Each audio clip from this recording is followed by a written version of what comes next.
good, y'all? It's the one and only King Cal 516 live in the mix, and this is the Swiss Flames podcast.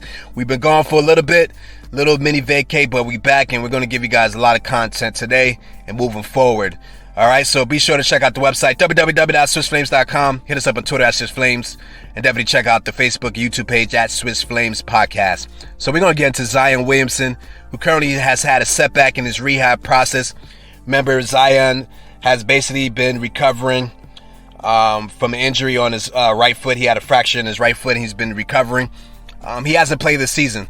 Earlier in the year, I had a podcast episode where I was saying if Ja Morant improves on a couple of areas, that I would take Ja Morant over Zion Williamson. As the season progressed, Ja Morant did improve in those areas, and if you told me to do that draft over between the two, I would pick Ja Morant over Zion, even though I believe Zion has the higher ceiling, right?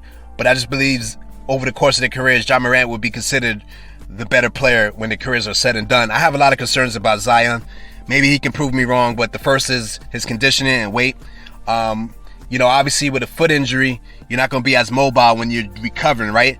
And I just think that, obviously him sitting down, not being as active, obviously the guy has a weight issue. We know that. It's not something to make fun of or anything like that, but it's something that Zion probably has got to be a guy that has to go extra hard with his eating habits and with his conditioning to try to maintain his weight, because he looks like a guy that can put on weight very easy and very quickly.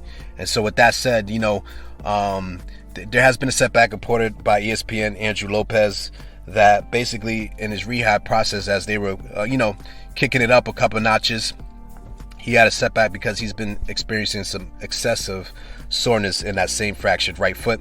They did some imaging, and they realized, as far as that is shown, as far as the imaging has showed, he has some setbacks in his bone healing in that same, in one of the toes in that right foot.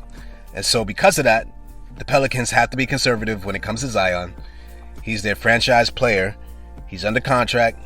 But if you're the Pelicans, time is running out before this guy's first contract is up, and you haven't really made any dents as a team as far as, taking it to another level as far as being a contender.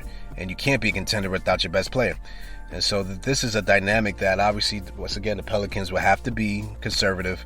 They will have to be just waiting the situation out. But there's no timetable for Zion's return. So once again, we haven't seen this guy this season, and we don't even know what that's going to be like as far as timetable, as far as when he's eligible to come back or when he will come back. But we'll definitely just keep this on our radar and keep paying attention to this. But once again, Zion Williamson is going to be out even longer with this current setback with healing in one of his toes. They said the fifth metatarsal. So with that said, it's your boy King Cal 516. Let me know what you think about this whole Zion Williamson situation. Do you agree with me that Ja Morant is going to end up being the better player when the careers are said and done? Let me know in the comments. Hit the like, hit the subscribe, and the notification tab. Definitely appreciate you guys' support. Prepare for a lot more content coming out since we're back from vacation. We're going to hit you guys with a lot of stuff today. With that said, signing off.